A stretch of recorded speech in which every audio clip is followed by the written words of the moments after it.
속도가 높지도 않은데 막 허리우드 악셀 장난 아니네요. 아우, 이 속도에서도 뒷바퀴가 뭐 날라가고 난리 났네. 선글라스 날라갔어. 아우, 브레이크가 딱 한 번만 제대로 잘 듣는 것 같네요. 한 번만. 아, 살짝 위험한데 안 될 것 같아. 자, 일반 소비자나 오너들이 가장 많이 발생하는 70, 80km에서의 가속, 악셀을 밟으면 RPM이 올라가면서 이제 차가 나가기 시작하죠. 그러다가 브레이크를 살짝 밟고 다시 악셀을 밟으면 RPM이 쭉 올라가면서 부스팅이 걸리고 락업 클러치가 딱 체결이 됐을 때는 속도계가 쭉 올라가 주는데, 우리가 생각했던 300마력의 40이 넘는 토크의 힘은 사실 제대로 느껴지진 않아요. 뭔가 300마력이 넘고 40 토크가 넘으면 펀치력이 얘보단 좋아야 되는데, 얘가 계기판이요, 전체 이렇게 원이 있으면 3분의 2 지점에 육박할 때까지는 100km까지예요. 그러니까 계기판 바늘이 쫙 움직일 때 운전자가 쫙 이게 바늘이 올라가는 걸 보면 내 차가 엄청 빠른 줄 아는데, 사실은 보통 차가 100km가 한 이 정도에 있으면 얘는 100km 가속의 표시가 여기에 있어요. 그러니까 내가 실제 100km 가속이 될 때까지 느껴지는 운전자의 체감에서는 사실은 더 빨리 가는 것처럼 보여서 내 차가 엄청 힘이 센 줄 아는데, 실제 속도는 100이죠. 그리고 100부터 300까지의 속도는 되게 촘촘히 돼 있어가지고 왜 얘네가 이런 식으로 눈속임을 했는지 모르겠는데, 아무튼 계기판이 좀 이상하게 돼 있거든요. 저 가속을 했을 때 느껴지는 느낌은 약간 뻥마력 플러스 미션에서 동력 체결이 로스가 좀 심하다는 게 느껴져요. 박 팀장이 제일 많이 아쉬워했던 부분이 그거거든요. 가감속을 반복했을 때 미션에서 락업 클러치가 제대로 체결이 안 된다. 이게 아마도 미션의 어떤 그 보호 기능이라든가 아니면은 엔진의 토크가 전달될 때, 이게 사실은 기술력이 약한 회사들이 이렇게 많이 하죠. 그리고 엔진이나 미션이 약했을 때, 내구성이나 진짜 그 강성이 약할 때 이런 식의 세팅을 하는데, 토크 컨버터에서 동력을 밀어주는데 락업 클러치가 체결이 안 되니까 토크 컨버터에서 엔진의 동력이 로스가 되면서 미션으로 나가는 거거든요. 그래서 RPM이 쭉 올라가는데 사실 속도계는 그렇게 빨리 안 움직이죠. 얘가 현재 그런 영상을 보여주는데, 요게 싫으면 악셀레이터를 부드럽게 밟아주면 돼요. 부드럽게 쭉 밀어주는 식으로 운전을 하면 되는데, 여기 왜 이렇게 공사를 많이 하지? 쭉 밀어주듯이 운전을 하면 그런 불만은 없어요. 자, 다시 한번 달려볼게요. 지금 차들이 많아서 제가 지금 약간 리뷰가 오늘 여기 차선을 하나를 통제를 해놔가지고 평상시에 제가 달리던 그런 저기를 못 내고 있거든요. 여기만 지나고. 자, 그럼 이제 다시 달리기 시작해요. 딱 쭉 밀어붙이면 3000, 지금은 이제 락업 클러치가 체결해서 쭉 속도계 올라갑니다. 올라가는데, 브레이크가, 야, 이거는 타이어에서 1차적으로 일단 노면을 못 잡는 것도 있는데, 브레이크가 앞뒤의 어떤 제동 압력이 치밀하게 계산이 안 됐네요. 앞쪽에 더 많은 편향으로 브레이크가 잡히고요. 뒤쪽은 사실 굉장히 전체 캘리퍼 크기 대비해서 뒤쪽 브레이크는 그렇게 세게 브레이크 제동을 못 해주고 있어요. 이게 앞쪽에 무게 편향이 좀 많이 있는 그런 이유도 있겠죠. 그리고 좀 달리기 시작하면, 지금 같은 경우가 이제 박 팀장이 제일 싫어했던 이 드러운 느낌. 엔진은 막 앵앵앵앵 거리는데 실제 지금도 그러네요. 지금 이제 제가 좀 격하게 운전을 했더니 RPM이 지 혼자 막 올라가는데, 여러분 소리 들립니까? 엔진이 지금 울부짖는 포효하는 소리가. 이렇게 포효할 때는 사실 차가 무섭게 달려줘야 되는데, 표현은 하고 미션은 난 몰라 이런 식이니까, 미션하고 엔진하고의 어떤 궁합 세팅은 박 팀장이 본 게 제대로 본 건 맞는 것 같아요. 자, 다시 그리고 달려갑니다. 카메라가 있어서 속도를 줄이려고 했는데 줄일 필요가 없었네요. 내 속도가 실제로 빠르지 않았어요. 자, 차선 변경을 해서 들어가고, 완만하게 이렇게 들어가는, 완만하게 들어갔을 때는, 근데, 롤링에 대한 억제 능력은 없네요. 얘가, 하체 오리기 할 때 여러분들 보셨겠지만 스테빌라이저가 되게 얇았잖아요. 각 바퀴에 독립성을 줘서 운전에 경쾌함을 주려고는 한 것 같은데, 고속에서 차체 전체의 중량을 잡아주는 능력은 굉장히 약하고, 싹 완만하게 이렇게 진짜 물 흐르듯이 이렇게 가속을 하고 갈 때 되게 좋은데 조금 과격하게 딱 자세를 잡으려고 하면 굉장히 위험한 상황이 벌어지네요. 이거 젊은 친구들이 잘못 탔다가는 이거 큰 사고로 연결될 수 있는 건데 이 차 세팅을 약간 기본적으로 약간 스포티한 차를 세팅하려고 하는 세팅값하고는 상당히 다른 식으로 차를 세팅을 해놨네요. 왜 이렇게 세팅을 했지? 그리고 이게 소재 공학 부분에서 하체 부분에 대거 알루미늄이 삭제가 됐죠. 암하고 너클함 쪽에만 알루미늄이 들어갔어요. 여기에만 알루미늄이 들어갔어요. 뒤에 바퀴에도 너클함엔 알루미늄이 들어갔는데 나머지 서브 프레임이나 모든 곳에 알루미늄 합금이 적용이 안 돼서 지금처럼 노면이 굉장히 잘 닦여진 데를 갈 때는 타이어와 함께 굉장히 부드러운 느낌으로 가거든요. 근데 이거 차를 처음 받았던 날 그저께 제가 뒷좌석에 좀 많이 탔어요. 앞좌석에도 타고. 일반 시내 도로를 달릴 때는 잔진동이 엄청 들어오더라고요. 운전자도 그렇고 탑승객들이 굉장히 피로도를 느낄 만큼 잔진동이 많이 들어와서 왜 차를 이렇게 세팅을 했지? 왜 이렇게 댐퍼가 세게 했나 했는데 그건 아닌 것 같아요. 얘가 댐퍼의 감압이 어떤 운전자가 좀 과도하게 달릴 때 이게 같이 거기를 생각해서 변한 그날 박 팀장이 좀 운전을 세게 해서 그랬는지 모르겠는데 부드럽게 달릴 때는 또는 노면이 좋을 때는 댐퍼나 스프링이 그렇게 스트레스를 준다고 생각이 안 드는데 일반적으로 조금만 빨리 달리거나 그러면 잔진동이 엄청 들어와요. 그래서 운전자도 그렇고 탑승 제가 지금 그제 계속 이 차 타고 다니면서 요새 많이 피곤해. 이게 잔진동이 많이 올라오잖아요. 운전을 장시간 하는데 잔진동이 많이 들어오면 운전자가 많이 피곤해져요. 저는 그걸 진짜 되게 미감하게 느끼는데 이 차가 좀 그런 것 같고요. 고속에서 어떤 이거를 좀 하기에는 좀 겁나네요. 아까 110 정도 코너를 말아서 나올 때도 차가 뒤가 싹 흐르는 느낌이 원래 그 속도에서는 차 안 흘러요. 그러니까 바퀴가 이 캐파시티가 좋아가지고 바퀴의 움직임이 대각선으로 잘 움직이면 코너를 돌 때 차가 끼우뚱할 때 끼우러지는 바퀴가 기형학적으로 움직이면서 정확하게 이 노면을 잘 잡으려고 하는데 얘는 수직으로 움직이면서 타이어와 노면이 90도 이렇게 평평하게 이렇게 움직인다라는 느낌이 들어서 굉장히 불안하고요. 요거는 사실 좀 되게 많이 아쉽네.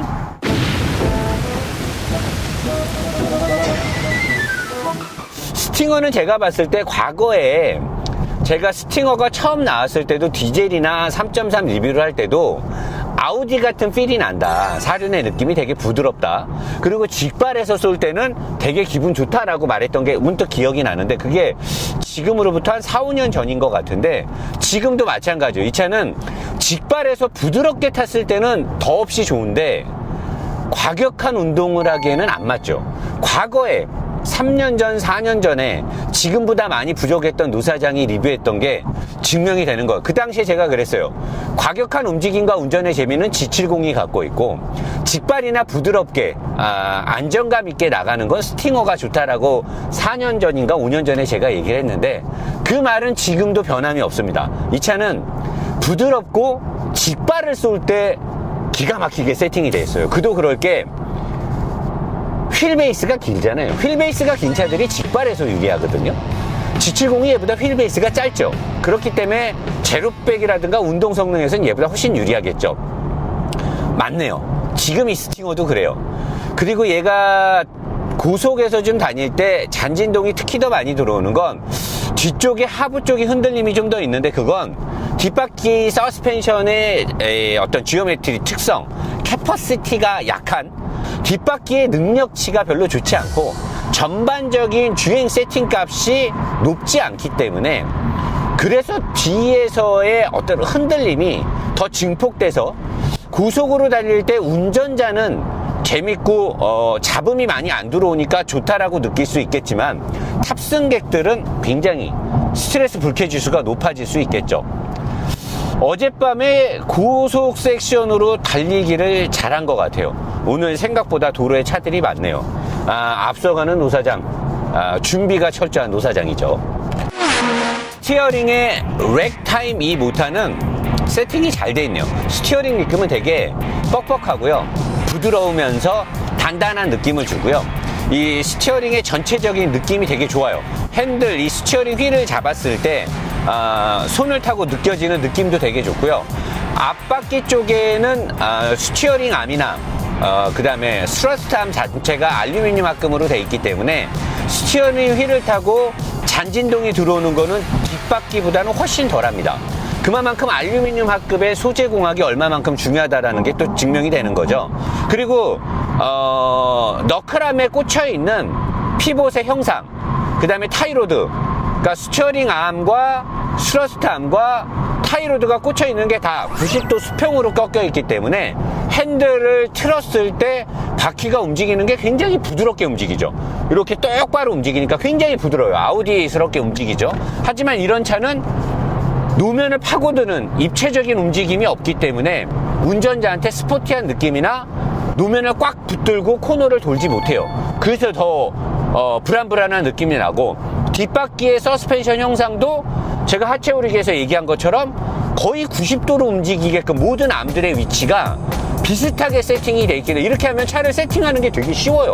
굉장히 쉽게 빠르게 단시간에 고급 기술이 들어가지 않고 주행 세팅을 할 수가 있는데, 이렇게 하면 직진만 좋죠. 직진에서는 굉장히 부드러울 수 있는데 다양한 환경이라든가 운동 성능은 절대 나올 수가 없어요. 그게 스팅어의 현 주소고 스팅어의 능력치입니다. 스팅어 오너분들 부들부들할 수 있습니다. 하지만 사실이잖아요. 사실을 아니라고 부인했을 때 그게 더 쪽팔린 겁니다. 자, 이제 와인딩 코스에 왔는데요. 이게 오면서도 보니까 이 카메라가 엄청나게 흔들리거든요. 보통 제가 늘 똑같은 패턴으로 운전을 하고 비슷한 속도에 똑같은 도로를 달리잖아요. 얘가 많이 흔들린다라는 건 차체로 진동이 많이 올라온다는 거예요. 지금도 엄청 흔들려요. 얘가 소리가 막 드르륵 나면서 하는데, 얘가 뭔가 이 소재공학 같은 부분에서 이런 좀 잔진동이 너무 많이 올라오는 게 아닐까라는 생각이 들고요. 자, 이제 달리기 시작하면 확실히 앞쪽이 코너를 세게 돌 때 쫙 파고 들어가는 느낌은 아예 들질 않네요. 가볍게 부드럽게 전체적으로 움직이는 느낌은 나는데, 코너에서 절대로 자신 있게 집어넣거나 탈출하기에는 뭔가 문제가 있지 않을까. 굉장히 좀 자신감이 많이 떨어지는 그런 특성을 가지고 있네요, 차가. 이제 날씨가 좋아지니까 여기 자전거를 타는 분들이 많아지네요. 여기 자전거 타고 이런 도로 아닌데 자전거를 이렇게 일반 도로에서 타는지 모르겠네. 자전거는 자전거 전용 도로에서 타야 좋을 텐데 여기에서 자전거를 타고 그러면 상당히 위험하죠. 어디 보자. 쭉 달리면 이 아저씨는 이렇게 차선을 물고 달리려고 하는지 모르겠네. 근데 차를 추월하려고 해도 차가 가속력이 그렇게 좋지가 않아요. 가속을 할 때 악셀레이터를 밟으면 토크 컨버터에서 로스가 너무 심하고요. 그 브레이크. 불안합니다.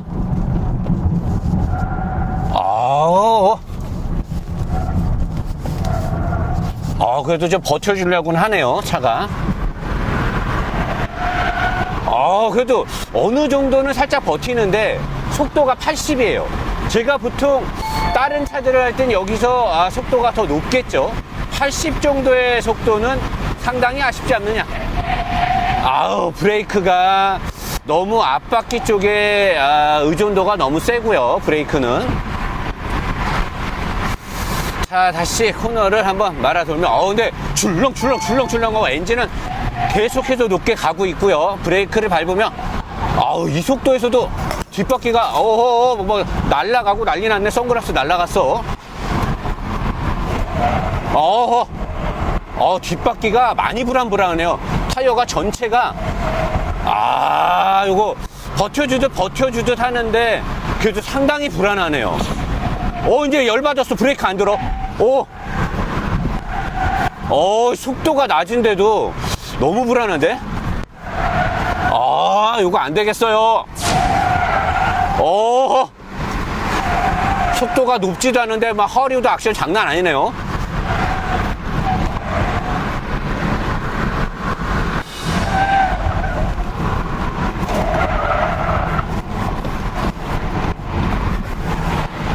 말을 제가 제대로 못하는 거는 노사장이 지금 약간 쫄았다는 거죠. 뒤에가 진짜 많이 흐릅니다. 세게 달리면 위험하겠다 얘는. 어젯밤에 고속 섹션에서 제가 얘기했던 모든 것들이 증명이 되는 부분이고, 브레이크가 딱 한 번만 제대로 잘 듣는 것 같네요. 한 번만. 여러 번 때려 타는 냄새야. 냄새야. 이거 어디서 타는 거야? 내 차야? 타이어 타는 냄새죠. 타이어가 아마 사이드 휠이 많이 무너지지 않았을까 싶습니다.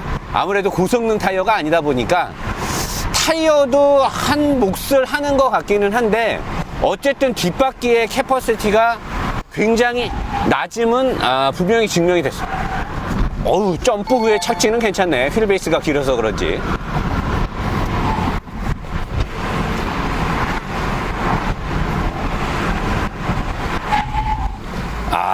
코너에서의 브레이킹 마음에 들지 않습니다. 지금 쭉 달려보니까요, 젊은 친구들이 이 차가 사실 젊은 친구들한테 인기가 많다 그래요. 지금 뭐 조선의 파나메라니까. 근데 저는 뭐 파나메라 짭이라고 보기는 하는데, 사실 요 브레이크 시스템하고 요 댐퍼 스프링을 넣으면 5천만 원 인접을 해야 되는데, 그 정도에서 얘가 주는 퍼포먼스나 어떤 엔진 성능은 그렇게 크게 필요해 보이진 않거든요. 차라리 몇백을 더 주고 출력이 약한 520을 탔을 때 더 완벽한 운전의 재미를 가질 수 있어요. 물론 520은 얘보다 출력 부분이 월등히 100마력 가까이 낮기 때문에 뭐 체감상으로, 실제 수치상으로는 100마력 이상이 낮은데, 막상 차를 몰아보면 실제 체감은 한 6, 70마력 차이밖에 안 날 것 같은데, 저는 등급이 낮은 스팅어를 4천 초중반 주고 산다. 근데 그 애는 이런 느낌이 안 나올 거잖아. 5,300을 주고 200을 주고 이거를 산다? 2500cc의 터보 이거를? 저는 그건 아니라고 생각해요. 그냥 520을 사거나 주고 530이나 차라리 A6 꽈뚜로를 할인받고 사는 게 낫지 않을까. 이거는 굉장히 차를 비싸게 판다라고 생각이 듭니다. 그리고 이 엔진은요, 별 기술이 없어요. 밟아보면 쭉 그냥 완만하게 출력이 올라가는 걸 누가 못해요. 다른 회사도 다 할 거 아니야. 좀 이렇게 엔진이 뭔가 좀 치밀하고 내구성도 좀 있어 보이고 미션도 좀 빠릿빠릿하고 똑똑하고 이래야 되는데, 그냥 모든 걸 우리나라 소비자들의 어떤 수준을 굉장히 현대기아 자동차가 무시하는 것 같은, 살짝 기분 나쁘려고 그러네. 우리 지금 대한민국에서 노사장이 리뷰를 수백 대를 하면서 노사장과 함께 자동차 문화를 향하는 우리 야봉이들, 20, 30, 40, 50, 60대 형님들까지, 우리 남자들이 이제는 자동차에 대한 기본 지식이 서양 어떤 애들하고부터 다이다이 까도 처지지 않는 높은 수준의 어떤 자동차에 대한 이해도를 갖고 있는데, 우리들을 상대로 이 정도의 차를 판다. 이 정도 차 만들 수는 있어. 역사와 기술이 모자랄 수 있으니까. 근데 왜 비싸? 이 정도면은 사실 이 옵션에 들어간 이 차를 한 4,500이나 4,400에 팔아야 되는 거 아닙니까? 내가 봤을 때는 현대 기아 자동차는 고급 라인으로 들어갔을 때, 요즘, 몸매가, 차를 어디서 돌릴까? 저 자전거 빨리 타야겠는데? 나도 이 쫄쫄이 바지 하나 사야겠네? 아무튼, 현대 기아 자동차는 제가 봤을 때, 소나타급이나, 그랜저 4천만원까지 3,800~900만원짜리까지는 그럴 수 있다고 치는데, 제네시스나 이런 거 보면 차값이 제네시스는 한 1,000만원 비싼 것 같고요. 이런 스팅어나 G70도 얼핏 보면 옵션 다 넣고 이렇게 보면 한 700만원 정도 비싼 것 같아요. 그게 혹시 더블 마진, 눈탱이 마진 아닐까. 너무 비싸게 파는 것 같아요, 이거는. 자, 이 기아 스팅어 어떻게 총평을 해야 될까요? 어떻게 보면 되게 좋은데 참 어렵네. 이럴 때가 제일 마음이 아파요. 사실 우리나라 차가 많은 발전을 했고 잘 만드는 부분도 있는데, 사실 역사를 비교해 봤을 때 우리나라 제조사의 차들이 유럽 차들보다 미국 차들보다 더 좋다라는 건 사실 어렵죠. 역사적으로 봤을 때 전체 판매량을 보거나. 근데 현 시점에서 판매되는 금액을 봤을 때는 상당히 아쉬운 부분이 있는 거죠. 그러니까 역사가 짧고 어떤 구력이 쌓여진 게 별로 없으니까 당연히 좀 부족할 수는 있어요. 근데 그만큼의 가격 차이라든가 아니면 사후 서비스, 팔고 나서 문제가 요즘 현대 기아 자동차들 문제 많이 생기고 있잖아요. 야심작이라든 새로 나오는 플랫폼의 전기 자동차도 지금 냉각수가 없어지질 않나. 미국에서 또 집단 소송을 당하고 GV80 같은 경우 엔진 떨림 문제, 이런 것들 때문에 저는 사실 이걸 어떻게 리뷰를 해야 되나. 일단 마음을 좀 다스리려면 오케이 구글 넷플릭스 영화 틀어줘. 마음이 거시기해서 아까 보던 영화를 한 편 봐야 될까, 어떻게 이거 총평을 해야 될지 참 마음이 많이 심란하네요. 생각에 잠겨서 화장실 좀 갔다 왔습니다. 자, 이 스팅어의 총평을 어떻게 해야 될까요? 제가 봤을 때는 어떤 외형이나 가벼운 느낌만을 갖고 탄다라고 했을 때는 옵션을 많이 넣지 않고, 옵션을 많이 넣지 않고 4천 초중반에 산 다음에 댐퍼 스프링을 좀 좋은 걸로 바꾸는 거죠. KW나 뭐 빌스테인이나 등등 여러 회사에 좋은 걸로 바꾸고 타면 그나마 꽤 괜찮을 것 같고요. 그리고 만약에 옵션을 좀 많이 넣고 사실 3.3 같은 거 타시는 분들 막 엄청난 이 출력에서 나오는 거 자부심이 있다라고 하는데, 자동차가 출력이 전부는 아니거든요. 그래서 제가 봤을 때는 5천만 원 초중반이 넘어가는 스팅어를 산다라고 하면 출력이 좀 낮더라도 아우디나 BMW 같은 A6나 5 시리즈를 사는 게 훨씬 더 두고두고 좋지 않을까. 물론 이 차가 유지 보수가 훨씬 더 저렴할 것이고 고장률이 덜할 수도 있어요. 하지만 타는 동안 기술의 향연이라든가 소재공학, 설계공학 등을 온몸으로 느끼면서 타면서 계속 만족감을 느끼기에는 그런 차들이 더 좋을 것 같고, 하지만 스팅어가 완성도가 낮진 않습니다. 낮진 않는데 가격 때문에 그러는 거거든요. 차 전체의 포텐셜은 뭐 우리나라 차 치고 요 정도 가면 괜찮겠죠. 그리고 유럽차, 독일, 아우디, BM 뭐 이런 벤츠보다 더 잘 가면 그게 더 이상한 거죠. 역사와 가격이 있는데. 근데 저는 참 어렵네요. 이게 이 정도면 잘한 거 아니냐, 잘했다고도 말해주고 싶어요. 하지만 살 거면 낮은 금액대의 옵션을 좀 빼고, 그것도 좀 어폐가 있네. 소비자가 결정하는 게 나을 거예요. 내가 뭐 저 같으면 안 살게요. 저는 그냥 안 사는 거, 저는 이 가격 주고는 안 사는데 장단점을 더 명확하게 따질 수 있는 부분들이 있기 때문에 그거는 소비자가 최종적으로 선택하는 게 좋지 않을까 싶고요.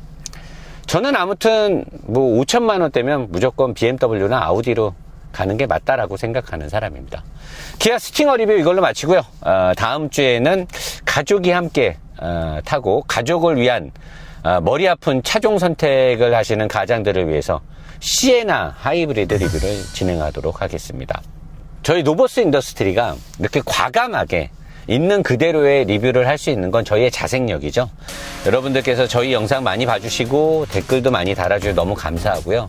저 라이브 할 때 슈퍼챗도 쏴주시고, 무엇보다 저희 노보스몰, 네이버에서 노보스몰 치면 나오는 3, 4, 50대, 20대 남자들까지 좋아하는 물건들, 가장 좋은 금액에 가장 양질의 제품들이 있기 때문에 인기가 많은데 저희 노보스몰에서 많은 물건 구매해 주셔서 너무 감사하고요. 이 영상을 처음 보시거나 노보스몰의 존재를 처음 하시는 분들은 지금 한번 둘러보시면 좋을 것 같습니다. 노보스몰에서 나오는 풍부한 매출이 저희 노보스 인더스트리가 강력하게 자신있게 영상을 만들 수 있는 원동력이 되는 곳입니다. 여러분들의 노보스몰 이용을 부탁드리면서 기아 스팅어 리뷰는 이걸로 마치도록 하겠습니다. 감사합니다. 풀악셀 하겠습니다.